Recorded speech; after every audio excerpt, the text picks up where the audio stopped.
influence in the United States than white supremacy.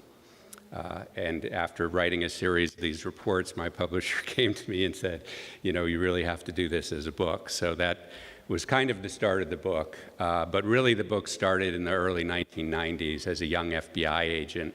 Thought that that was something from the past, where when in the early 1990s I was asked to go undercover in Los Angeles in the aftermath of the civil unrest following the police killing of Rodney King.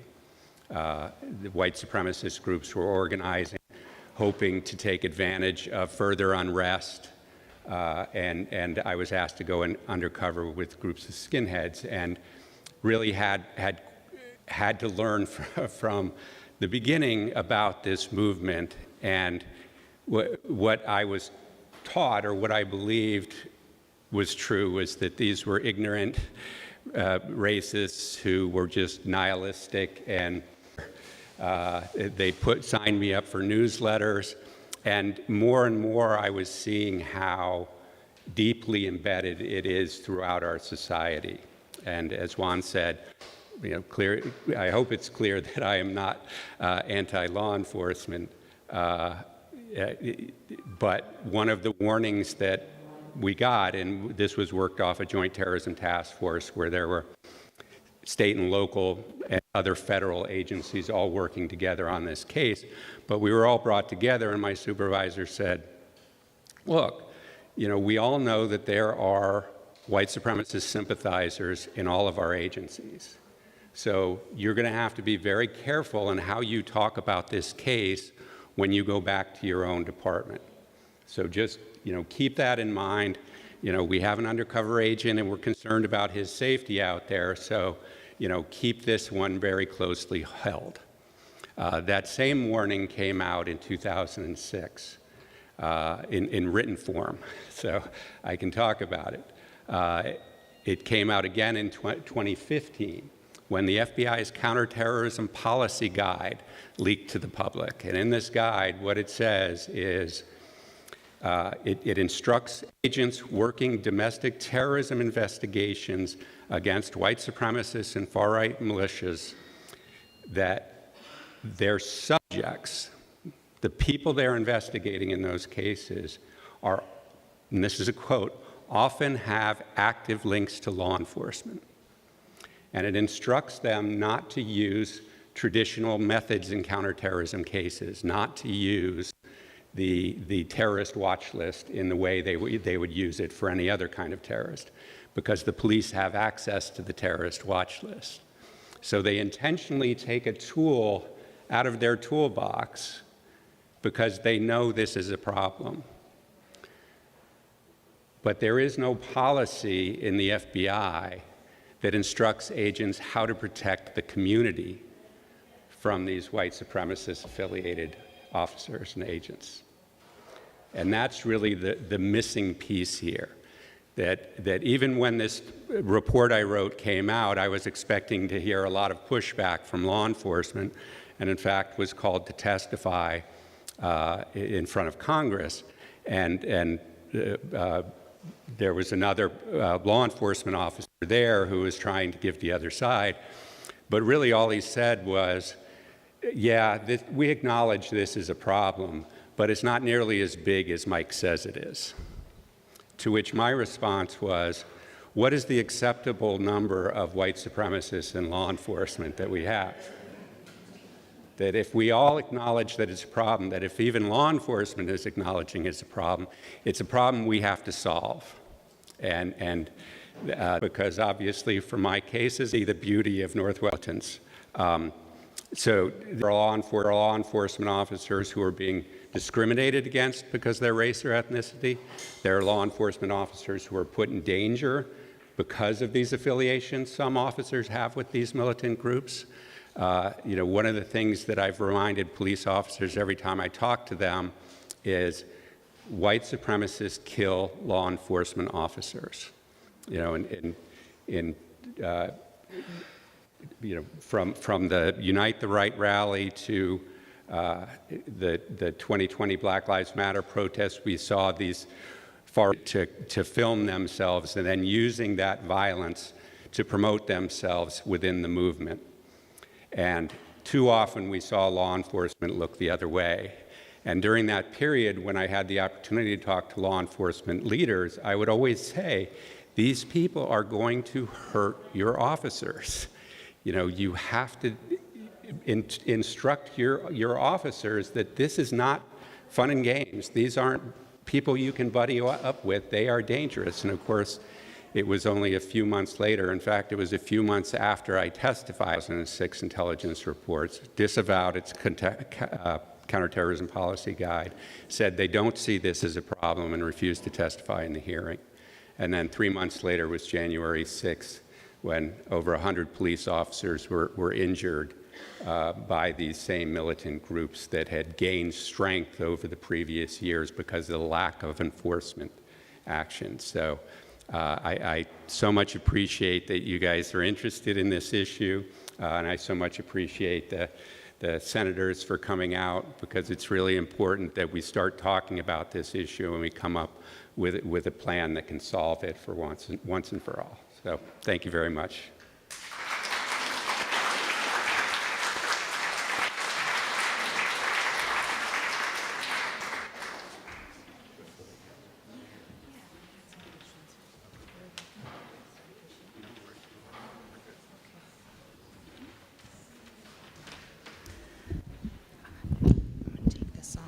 Thank you. So we're going to ask some questions. We were able to get a few questions from those who submitted during the sign-up. And so we're going to start with the first question, which is, how did you start working for the FBI? What was it like? Was there a time when you didn't want to go undercover? And if so, why? And what did you learn from tracking white supremacists? Obviously more than one question, but... Thank you very much. You know, I was one of those kids who was just fascinated with the FBI from the time I was a little kid. And I told my parents, they said, you know, what are you going to be when you grow up? And I said, well, I'm going to go to law school and join the FBI. And my dad, who was an Army officer, loved the FBI part, and my mom loved the law school part. And I actually got my appointment to the FBI the day I graduated from law school, and I had no second plan. But my law school, you'd smarten up.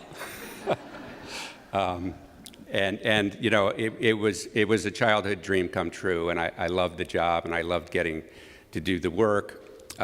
And coming out of the academy, I never thought I would do undercover work. I never thought I'd be any good at it, or be selected for it. And then one day, one of my friends came in and said, you know, I have this investigation of this neo-Nazi skinhead group, and he's telling me about the investigation. I'm like, into this group. But, you know, really frankly, they were very good instructors. You know, I presented myself as somebody who was open to recruitment, and they were very good, both instructing me on how white supremacy works in this country. But, you know, as a law enforcement officer, I was more concerned with the illegal activities they were involved in, so I had to focus on those. But one of the things that I found very difficult was just having a conversation with them, because, you know, you can't talk about how the Mariners did last night, right? That's a multicultural thing. That's part of, you know, that they're not going to watch that. You can't talk about mainstream politics, because they don't, at that point, they really didn't pay much attention to that. I remember when Barack Obama started running for president, I was fielding all these calls from journalists who were saying, oh my gosh, the white supremacists are going to go crazy over this. And I said, no, the white supremacists think every president has been a Jewish. Right? You know, this isn't as big a change for them as you might suspect.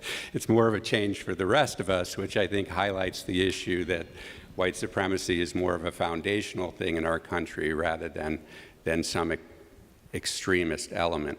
And the case was successful, and I learned a lot. And then because of the success in that case, I was asked to come up here, and I ended up spending the rest of my career working in all kinds of criminal undercover cases, but certainly learning about how embedded white supremacism is in our institutions, including in the FBI. I mean, the FBI is still, decades after J. Edgar Hoover, who wouldn't allow women agents and wouldn't allow black agents to come in. Every director since then, he died in 1972, every director since then has said diversifying the FBI is essential to serving our national security and law enforcement purpose, except they don't actually do it. The FBI is still almost 80% male and 75% male and almost 80% white. That's the primary law enforcement agency in our country. So if the agents who work there don't represent our society, they can't understand our society well enough. They can't understand the needs of all our various communities. So there are the difficulty in getting change, I think, is highlighted in that. That even, in a law enforcement agency, all these years after the Civil Rights Movement, we still have a lack of diversity in our important institutions. So I've spent my time since I left the FBI in 2004 trying to... This book, or what motivated you to write? Important. And the New Press is a nonprofit organization dedicated to promoting progressive authors. So if you ever see a book published by the New Press, buy it, support them. They do great work and make sure that these voices get a big platform. Thank you. There was a question in here that I feel is very relevant to what's going on with our relatives here in the and so one question here, let's see. How can we learn anything about ICE and the current state of affairs from your work? Increasing tempo of ICE raids and the tactics they're using is the use of other federal agencies and in many places other state and local agencies. One thing that the FBI knew even in the 1990s when I was undercover was that there aren't enough agents out there to do the work that they need to do, right? That people don't realize how small the FBI is. It has such a large impact on our society and our government, but it's actually a small agency. It's only about 30, varies between 30 and 35,000 employees. Only 12,000 of those are agents that are out there doing work, and a good portion, at least a third, almost a half, are managers. So they're sitting in the office doing paperwork. So that really only leaves about 8,000 to 9,000 agents out there doing work all across the country and around the world. So they know that they have to rely on other law enforcement agencies, not just other federal agencies like the DEA, Homeland Security Investigations, which is part of ICE, but also, and more importantly, state and local law enforcement. Right? That's why on the cases that I worked in the California case with the neo-Nazis, very closely with the LAPD, here with the Bellingham Police Department. It was essential that we had that support from state and local law enforcement. And the FBI knows that in every field. It's not just joint terrorism task forces. It's high-intensity drug trafficking area task forces.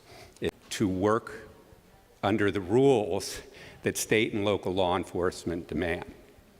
And this came up in Portland when the FBI's rules changed and they were allowed to investigate people even when they had no basis, and the rules that the Portland police operate under.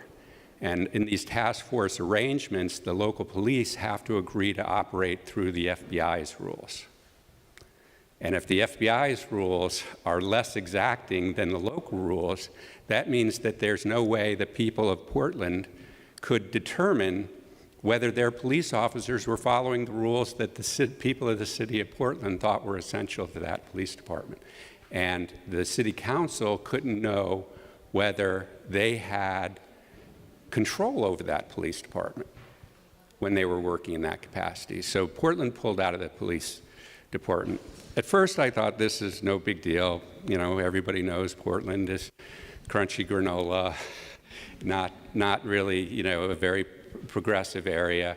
But when I went to testify, sitting next to me also testifying was the general counsel of the FBI, who had flown out from Washington, because the FBI knew that local police pulling out of a task force is going to be a huge issue for them.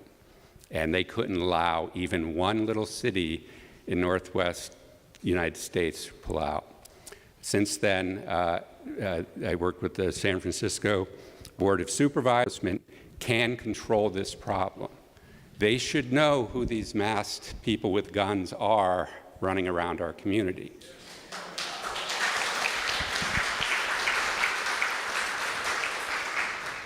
And they should document, but ICE doesn't dress like ICE. So, you know, they're just dressing up like militiamen and going out in the community pretending to be ICE and committing crimes.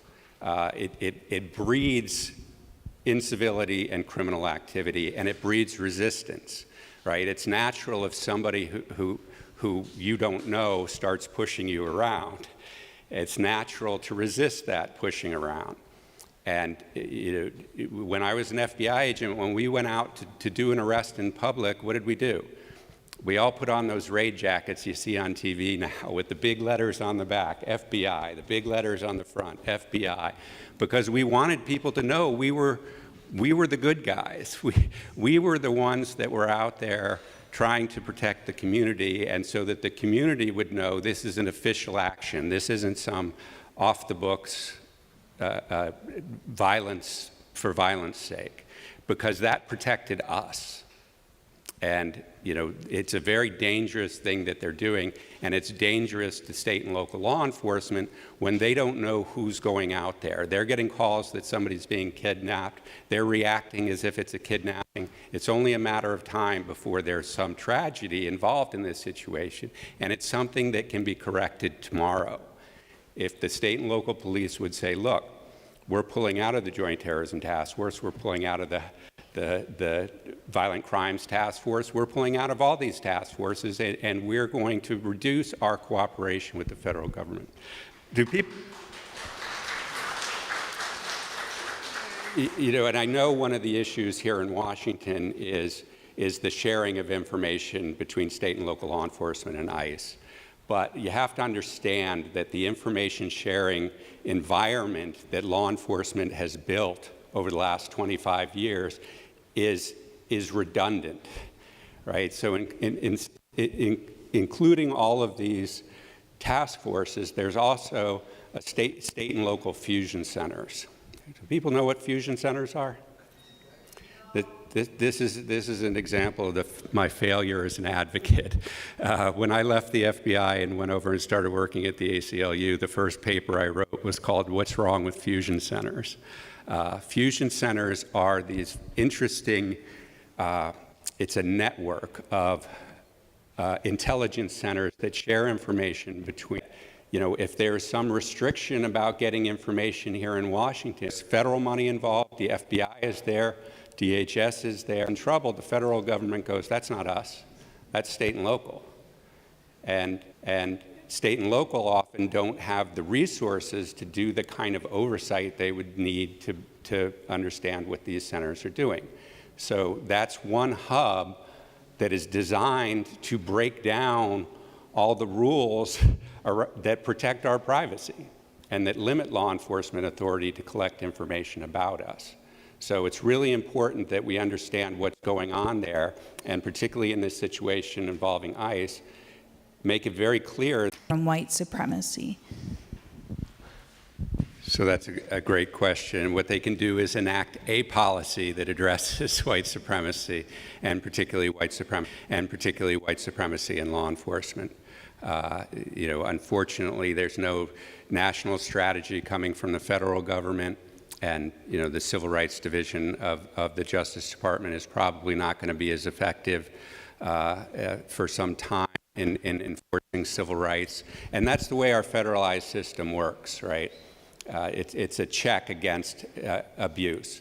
During the civil rights era, when state and local governments, using their police officers, were targeting people who were organizing for civil rights, the federal government had to step in and say, no, we're going to protect the civil rights of the people in these states.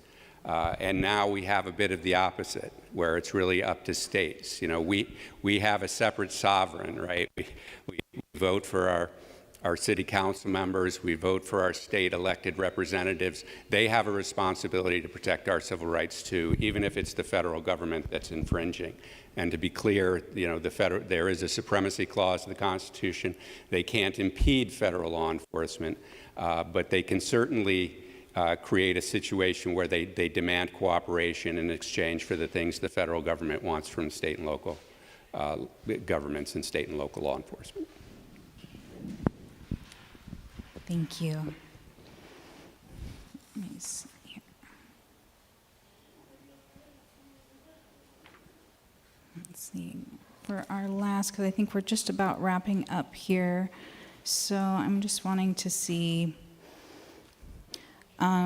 maybe something along this line. So how do we, as a community or individual, approach a situation where somebody may be being verbally or physically assaulted by clear white supremacists, and when you have white supremacists in law enforcement, and that can create inaction or even lack of accepting reports or collecting any sort of data. I understand it can be very hard for even as a community member when you're reporting such actions, but I'm wondering what as we as a community or as individuals can do in a situation where maybe this person is in law enforcement or has law enforcement protection or networks. How do we protect ourselves from those who fail to protect us?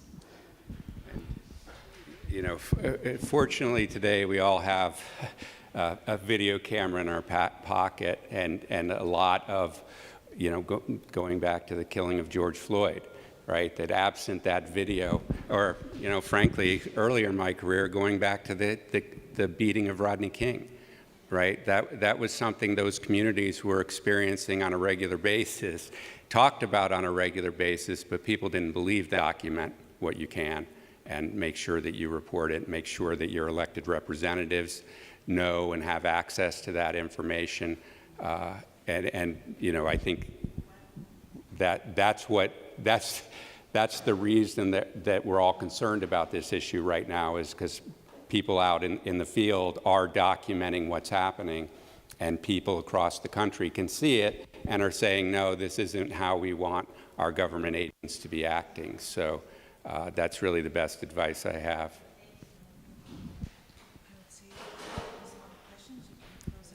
Okay. All right. Thank you very much. This has really been terrific. Thank you all for coming. I really appreciate it. Thanks, Juan. And thank you for the wonderful tamales. Oh, so good. Thanks very much. And thank you for being here as well.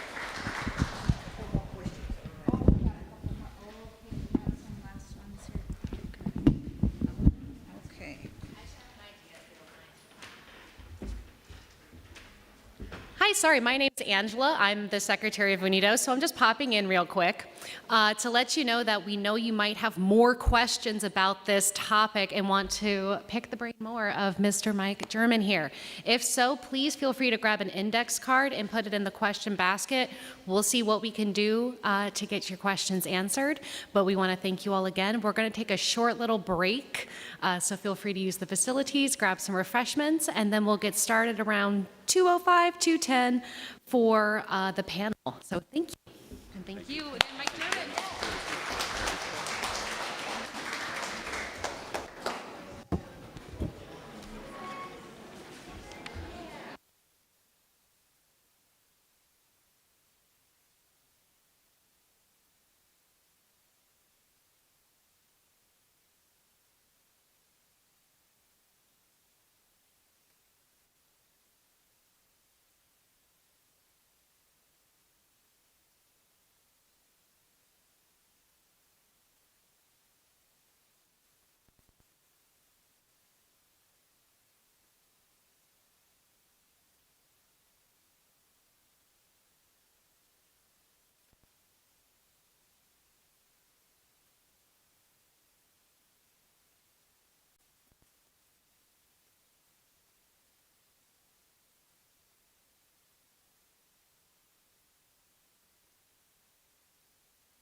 Oh.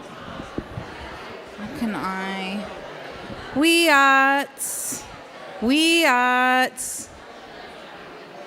I'm bringing you all back. I know you are enjoying these conversations, and I hate to cut your conversation short, but we're going to get ready for our panelists. So I'm going to ask that you come down to your seats, and we're going to get ready to start here. I'm so glad to see community engaging. This is what we love to see.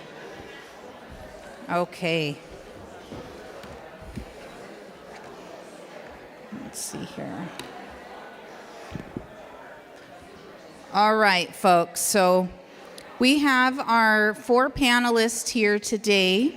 I'm gonna go through each panelist and give a short bio. And so we're gonna start with our author, Mike German. Mike German is a fellow in the Brennan Center's Liberty and National Security Program, which seeks to ensure that the U.S. government respects human rights and fundamental freedoms in conducting the fight against terrorism. A former special agent with the FBI, his work focuses on law enforcement and intelligent oversight and reform. He wrote the book that he was speaking about today, Policing White Supremacy, The Enemy Within, and I highly suggest you guys read his book if you have not already. And then our next panelist is Kate Bitz. Kate Bitz works as a Momentum Program Senior Organizer in Western State Center's program on countering white nationalism and anti-democracy movements. Her focus is on supporting communities around the region and the country as they organize for justice and push back on bigotry. She is the lead author of Western State Center's 2023 publication, Protecting Pride, an Organizing Guide. And there goes my page, I apologize. This is what it means to learn how to be a human being. The rest is just that. Into office, he served as a state trooper for 31 years and was named Trooper of the Year in 1992. He also served a total of 13 years in the United States Coastal Guard, and including time patrolling the waters off of Alaska. He was elected to Snohomish County Sheriff in 2007 and served as the Snohomish County Executive from 2013 to 2015. A longtime resident of Mill Creek who has lived in Snohomish County for 38 years, Lovick is married to a retired teacher. He still volunteers regularly at the elementary school which his children attended and cooks many of his famous John Lovick's deep-fried turkeys for charity events, which I've heard is very good. And lastly, we have Senator Manka Dhingra is a deputy majority leader of Washington State Senate. She brings 2 decades of experience as a prosecutor and a behavioral health expert to her role as chair of the Senate Law and Justice Committee. Additionally, while in office, she has sponsored and passed legislation addressing wide ranges of issue areas, including curbing domestic violence, sexual assault, preventing firearm violence, providing property tax relief for seniors and people with disabilities, persecuting financial fraud, and reforming the criminal justice system with evidence-based approach. And so I just want to give a warm welcome to our panelists today.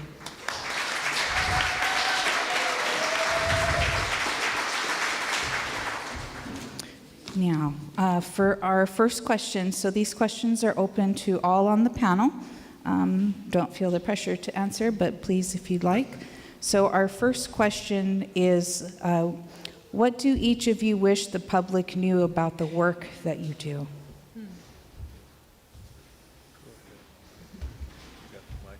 Okay. Since Senator Lovick told me to go ahead, I will. You know, I wish people understood that policies are not made in a vacuum. Policies are made because people engage with their lawmakers and people demand change. And that's one of the things I talk a lot about, because people always want to know, what are you doing to us? And I say, we're not doing anything to you. It's all of us coming together to change the direction of government. And I'll just say, when I won my election in 2017, thank you to so many in this room right here, that's when the Democrats took control of the majority and turned Washington blue. And since then, when we take a look at so many policies that we have passed in the state, they have been passed in most respect because people have organized, people have come down to Olympia, they have called and made meetings and appointments with their legislators, and they have really fought for these policies. And so that's what I want to leave with everyone, is that our work is done with community. And the more you engage, the more your voice is heard, and you can really take ownership of the direction in which the state is going. And I'll just tell you one thing really quickly. In my 2017 campaign, I had engaged the youth. I had a huge youth campaign committee. We had 70 youth that were engaged. And it wasn't just about the campaign, because every year since then, I sponsor at least one bill that the youth have brought to me, many times two. And these young people have amazing ideas, and they want to fight the status quo. They don't take answers like, oh, we've never done that before. That's not acceptable. And so it's not just about making sure people can volunteer for campaigns. It's about, can you then make policy changes once someone is in office? And so that's what I want to leave with all of you, is you guys are empowered to make sure you can fight for the changes that you want to see.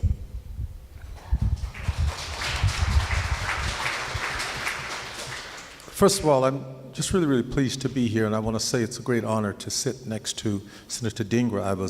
I moved onto her committee but something else he said, and it's with me now, and it will be with me forever. He said the easy stuff, and he didn't say stuff. I'm trying to clean it up a little bit. I think people that know him would know what he said. He said the easy stuff was done last year, or 10 years ago. The stuff that we do is important stuff, but we're going to have to work hard to make it happen.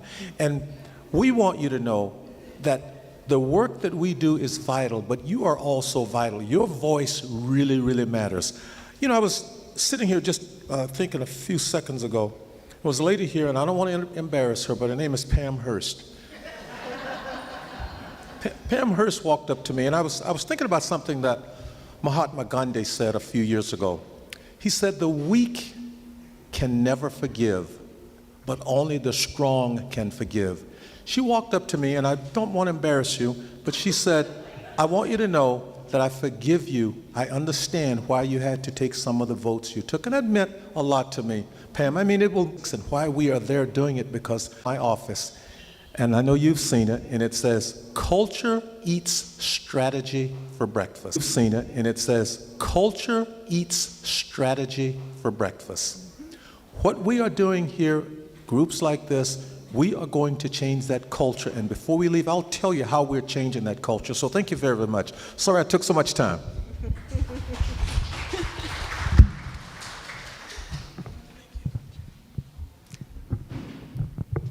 This thing's very tall. Wow, elected officials are always a hard act to follow. The law, that can actually be grounds for discipline or decertification. And you as a citizen can go and make a complaint, or resident of Washington, you can go make a complaint to the Criminal Justice Training Commission. If this is something that you're concerned about, I would suggest checking in with Leslie Cushman. She's sitting in the front row in a very lovely, forest green jacket, because Washington is one of very few states that do have regulations on this. So it has been an interesting path to see this regulation actually come into force and be used, for sure. But you do have an option to hold an officer accountable that way.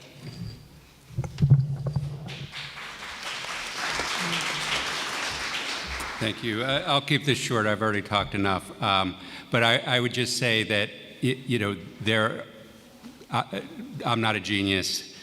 There are groups out there that are doing this work I stand on their shoulders. Western States is one of them, but there are many others. And obviously, the work that Unidos is doing, NAACP, these groups are going to need your support. As you know, federal dollars are rapidly shrinking in the environment. So, make sure that you're supporting the organizations that are doing the work that you find helpful in your community. Thank you.